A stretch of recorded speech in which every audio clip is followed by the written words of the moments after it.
Pada tahun 2021 ada negara yang sangat kecil bernama Nauru. Mereka itu menggunakan aturan 2 tahun. Ini sebenarnya dampaknya sangat luar biasa karena bakal memicu perlombaan tambang dasar laut dalam yang sangat masif. Ironinya, dulu itu mereka pernah hancur karena eksploitasi alam. Tapi sekarang malah mereka mau mencoba skala yang lebih besar lagi. Pertanyaannya adalah, ini adalah era energi hijau atau kesalahan terbesar dalam sejarah umat manusia. A few years ago, an intense global power struggle broke out over their trench. Wheeling kilometer-long ship ropes, the collecting apparatus attached, and quite shallow.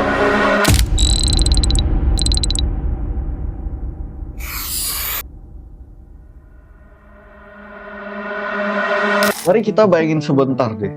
Di dasar laut samudra, 5.000 meter di bawah permukaan laut, itu ada benda yang sangat kecil, ukurannya paling cuma seapel, dan warnanya hitam. Tapi nilainya ditafsir 16 triliun US dollar. Kalau rupiahnya 256.000 triliun. Jadi untuk kalian yang bilang korupsi Pertamina itu banyak ya, mungkin orang Pertamina habis nonton ini, mereka termotivasi korupsi lebih besar lagi. Karena mereka sadar gitu, wah 1.000 triliun ternyata sedikit ya dibandingkan benda yang kecil gitu aja kalah. Nah balik lagi, jadi ini bukan perhiasan, bukan emas atau berlian yang kalian kira ditemukan di dasar laut, tapi sebenarnya ini adalah nodul polimetalik. Kenapa nodul ini sangat mahal? Karena dia terciptanya sangat lama, ribuan tahun cuman bertumbuh beberapa mili doang. Untuk jadi satu nodul itu butuh jutaan tahun bahkan. Jadi setiap satu bola kecil bisa berusia jutaan tahun. Artinya butuh waktu lebih lama daripada membangun piramida di Mesir hanya untuk satu batu kecil. Kalau kita pecah satu nodul, di dalamnya ada campuran logam berharga, nikel, kobalt, mangan, dan tembaga.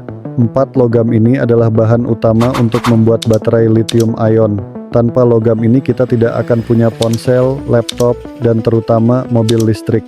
Nah, kalau sekarang nodul polimetalik dianggap penting buat energi masa depan, sebenarnya cerita tentang nodul ini sudah mulai sejak beberapa dekade lalu. Orang tahu nodul ini ada tapi tidak begitu peduli. Namun hari ini situasinya berubah total. Dunia sedang berpacu meninggalkan bahan bakar fosil dan untuk melakukannya kita butuh miliaran baterai. Permintaan nikel dan kobalt diprediksi melonjak 4-6 kali lipat hanya dalam 20 tahun ke depan. Artinya, tambang darat yang ada sekarang tidak akan cukup. Maka pandangan perusahaan dan negara mulai tertuju ke dasar laut. Sebuah tambang raksasa tersembunyi yang seolah menunggu untuk dieksploitasi. Tapi seperti semua harta karun besar dalam sejarah, pertanyaan besarnya bukan cuma bagaimana kita mengambilnya, melainkan juga siapa yang menguasainya. Dan disinilah muncul pertanyaan besar, siapa yang akan menguasai harta karun laut dalam ini?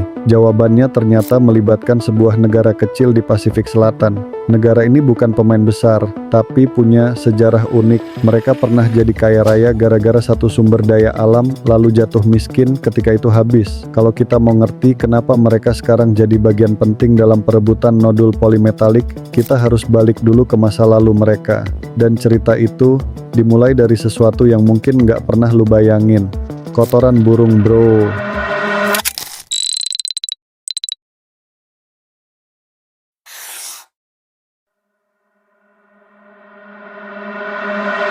Nah, di tengah Samudra Pasifik ada negara yang sangat kecil bernama Nauru. Luasnya cuma 21 km persegi. Kalau dibandingin sama Jakarta itu dia lebih kecil daripada Jakarta 30 kali lipat. Tapi gitu-gitu pernah menjadi negara terkaya di dunia. Ini karena selama ribuan tahun burung itu datang dan memberikan tai mereka ke Nauru ini. Tapi setelah tai ini mengeras menjadi fosfat, fosfat adalah pupuk yang paling berharga di dunia. Ditemukan pada abad 20 di Nauru dan menjadi sasaran bagi kolonial-kolonial kayak Jerman, Inggris, dan Australia. Saat mereka merdeka, mereka menambang fosfat di negaranya sendiri secara besar-besaran. Alhasil, warga mereka pun menjadi kaya banget. Mereka bisa jalan-jalan ke luar negeri, bahkan bisa sekolahin anak mereka ke luar negeri. Impor mobil mewah dari luar negeri pun gampang bagi mereka. Tapi ada satu masalah besar. Fosfat itu tidak bisa diperbarui. Mereka mengambil hampir seluruh bagian tengah pulau dikeruk habis. 80% daratan hancur, meninggalkan hanya puncak-puncak batu kapur yang tajam dan gersang. Bayangkan, sebuah pulau tropis indah berubah menjadi tanah tandus yang nyaris tak bisa ditanami. Inilah yang dinamakan dengan kejayaan instan. Ketika fosfat habis, kekayaan Nauru ikut hilang. Negara ini terjerumus ke dalam depresi ekonomi. Pemerintah mencoba segala cara untuk mencari uang, menjual paspor, membiarkan warga negara asing membuka rekening bank dengan pengawasan minim, bahkan menerima tawaran Australia untuk membangun kamp penahanan pencari suaka.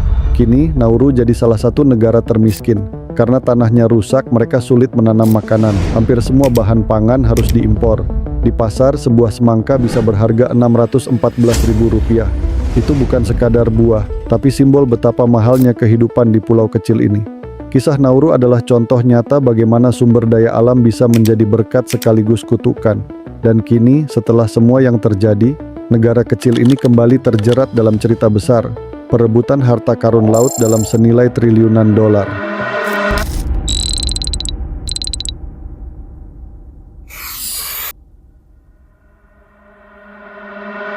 Nah, sekarang ada pertanyaannya nih. Kalau misalkan nodul polimetalik ini sangat berharga dan semua orang pasti ingin mengincarnya, siapa aja yang boleh menguasainya? Jawabannya ternyata ini sangat rumit, karena di dasar laut itu bukan milik siapapun, bukan milik negara ataupun bukan milik perusahaan. Dan kalau dari kata PBB, mereka bilang sumber daya alam adalah hak semua umat manusia, dan siapapun yang mau menambang itu harus mempunyai kepentingan untuk berbagi sesama umat manusia. Konvensi Hukum Laut PBB yang namanya UNCLOS juga bilang, perusahaan yang mau menambang dasar laut tidak boleh sendirian. Mereka harus punya sponsor lah, kayak nebeng sama negara yang udah mengikuti aturan UNCLOS, dan punya izin juga dari ISA, yaitu namanya adalah International Seabed Authority. Jadi ibaratnya mereka harus butuh negara untuk bermain di dasar lautan. Disinilah muncul The Metals Company, TMC, sebuah perusahaan tambang asal Kanada. Mereka melihat nodul polimetalik sebagai tambang masa depan, bahan bakar transisi menuju energi hijau. Tapi TMC menghadapi satu masalah, mereka butuh negara sponsor. Dan tentu saja negara sponsor tidak boleh sembarangan. Harus negara anggota UNCLOS dan idealnya negara yang bisa diajak kerjasama. Inilah titik menariknya. TMC memilih Nauru, sebuah negara kecil dengan kondisi ekonomi terpuruk, sebagai sponsor resmi mereka. Dengan begitu, secara hukum TMC bisa mendapat akses ke area laut yang kaya dengan nodul polimetalik. Bagi Nauru, ini terdengar seperti kesempatan emas. Mereka dijanjikan keuntungan dari harta karun laut dalam, tapi ada masalah besar. Apakah negara sekecil Nauru benar-benar punya kekuatan untuk mengawasi perusahaan tambang multinasional sebesar TMC? Banyak ahli khawatir Nauru hanya jadi pion. Sama seperti dulu ketika pulau ini dieksploitasi karena fosfat, kali ini mereka bisa kembali terjebak dalam pola eksploitasi modern dengan skala yang jauh lebih besar. Jika dulu fosfat menghancurkan daratan Nauru, kini ada risiko bahwa nodul polimetalik bisa menghancurkan sesuatu yang jauh lebih luas. Ekosistem laut dalam yang misterius dan rapuh. Dan itu membawa kita ke pertanyaan berikutnya. Apa sebenarnya risiko penambangan laut dalam bagi planet kita?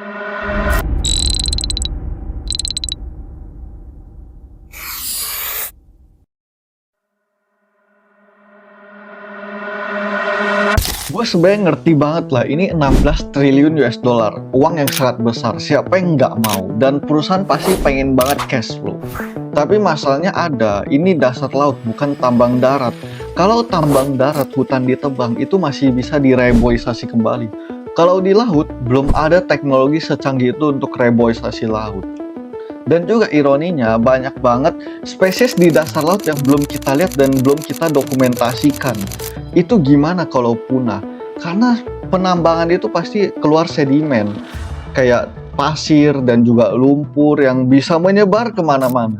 Itu bisa menyebabkan insang mereka itu tersumbat, dan mereka bisa aja punah di dasar laut sana. Kalau ada yang punah, itu populasi mereka bisa terganggu, dan rantai pasok makanan pun bisa terganggu di dasar laut itu. Di sisi lain, perusahaan seperti TMC berargumen, penambangan laut dalam lebih baik daripada penambangan darat. Mereka menunjuk ke tambang nikel di Indonesia atau tambang kobalt di Kongo yang merusak hutan hujan, mencemari sungai, dan bahkan terkait isu tenaga kerja anak. Jadi, menurut TMC, kalau kita benar-benar peduli pada iklim, maka laut dalam adalah pilihan yang lebih ramah lingkungan. Tapi para ahli mengingatkan, penambangan laut dalam tidak akan menggantikan tambang darat, melainkan menambah pasokan baru. Artinya, kita berisiko merusak dua sisi sekaligus. Hutan hujan di darat dan ekosistem laut dalam. Lebih buruk lagi, begitu kerusakan terjadi di laut dalam, kita tidak punya cara untuk memperbaikinya. Tidak ada teknologi yang bisa mengembalikan makhluk dan habitat di kedalaman 5.000 meter.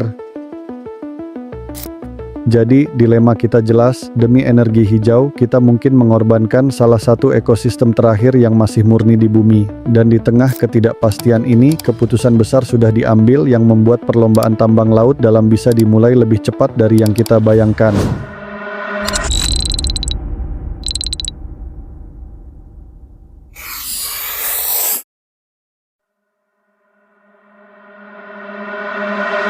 Pada tahun 2021, negara Nauru ini menggunakan sebuah aturan, yaitu aturan 2 tahun. Nah, buat kalian yang nggak tahu, aturan 2 tahun itu ada di pasal ISA, Hukum Laut Internasional.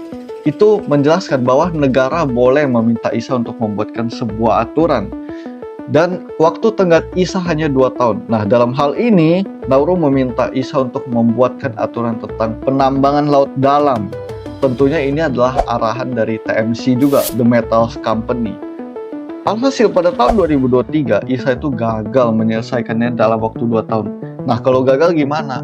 Akibatnya adalah perusahaan boleh mengajukan izin untuk tambang laut dalam tanpa kejelasan. Jadi peraturannya aja belum jadi jelas, tapi sudah boleh mulai tambang gitu. Dan parahnya nanti tambangnya bisa ngaur-ngauran dan seenaknya tanpa aturan yang jelas itu. Don't take any metals from the oceans today. And so it makes sense if we apply first principle thinking. Bagi para pendukung tambang laut dalam, ini awal dari era baru. Tapi bagi banyak ilmuwan dan aktivis, ini sama saja dengan membuka kotak Pandora. Memicu perlombaan global menambang laut tanpa aturan yang matang.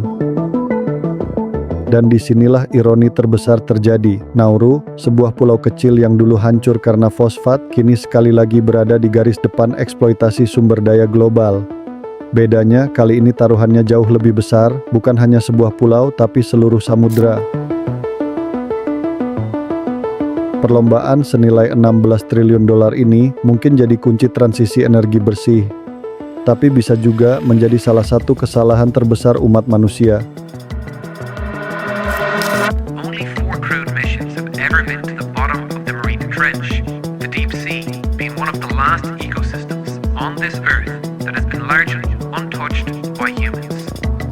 Sejarah Nauru mengajarkan kita satu hal, kekayaan instan selalu punya harga.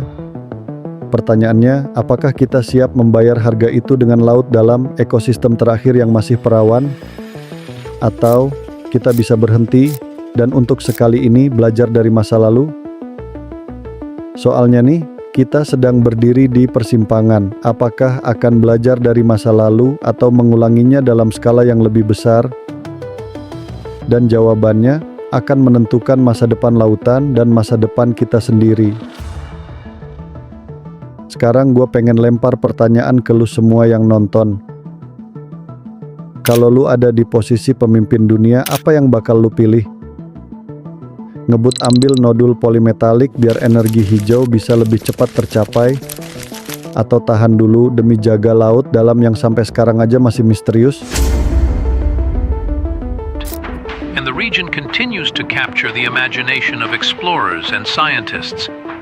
With each new expedition into the trench, we uncover more about its secrets, but many mysteries still remain hidden in its depths.